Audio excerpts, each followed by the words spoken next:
అమ్మా బజార్ చేస్తున్న సంచి ఇదిగో తీసుకో. కేజీ చింతపండు, కేజీ చక్కెర, కేజీ టమాటాలు.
ఇవన్నీ బయట పాలిస్తున్నారా?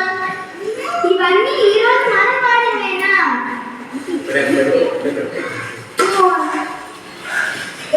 ఇవన్నీ మన ఒక రోజుకి ఇవన్నీ మన పాడేనా? ఒక్క మన ఇంట్లోనే ఒక రోజుకి ఇన్ని ప్లాస్టిక్ కవర్లు అయితే ఒక ఊరు, ఒక మండలం, ఒక జిల్లా, ఒక రాష్ట్రం, ఒక దేశం, ప్రపంచం ఓరి నాయనో అంతా ప్లాస్టిక్. ఇవన్నీ ఏమవుతాయో? ఇలా అవుతాయి. నువ్వే తెచ్చావు, రమ్మన్నా వచ్చావు. కనిపించా భూతం, ప్లాస్టిక్ భూతం.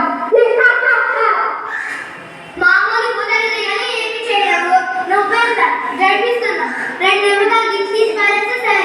అసలు దయ్యాల భూతాలు లేవు కాబట్టి నేను మీరు సృష్టించిన భూతాలు మిమ్మల్ని తినేస్తా. నన్ను మీరు తింటుంటే నేను మిమ్మల్ని తినాలా? మాకు బతుకు ఉంది, మీకే వివేకం లేకుండా ప్లాస్టిక్ తింటున్నారు. ఉదయం టిఫిన్ ప్లాస్టిక్ కవర్లు తెచ్చావు, తిన్నావు. ఇంట్లో జరిగిలేనా? వేడికి తెచ్చావు, తాగావు.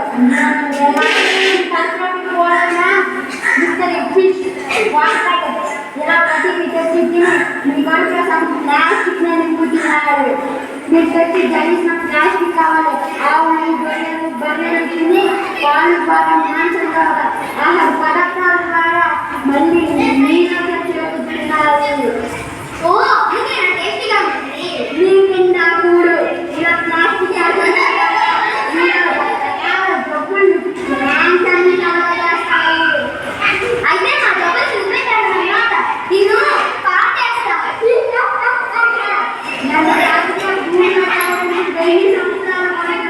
నిన్ను క్రాస్ చేస్తా. నన్ను కలిస్తే గాల్లో పేరు జయక్షణ విశాలమాలు. నిన్ను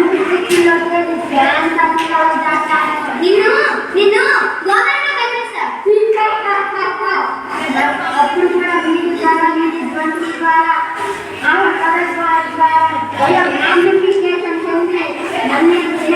కబలిస్తా. ఏం చెయ్యాలా దేవుడా? ఏం చేయాలా కాదు, ఏం చేయకూడదో తెలుసుకో. అదేంటి? అదంతే. ప్లాస్టిక్ వాడటం తగ్గించుకోండి. ప్లాస్టిక్ కి దూరంగా ఉండండి. మీ సంతోషంగా బ్రతుకు. మీ తరాన్ని సంతోషంగా, మీ తరాన్ని బ్రతికించు. ఈ అందమైన భూమి బ్రతికుతున్న సమస్త జీవరాశులను బ్రతికించు. ప్రకృతిని కాపాడు, అదే నీకు కాపాడుతుంది. నా తప్పు క్షమించండి. ఏం కావాలో కోరుకోడు ఆయన. మళ్ళీ నువ్వు కనబడకుండా ప్లాస్టిక్ వాడకాన్ని తగ్గించేటట్టు దానాలు ఇవ్వండి. తదాస్తు.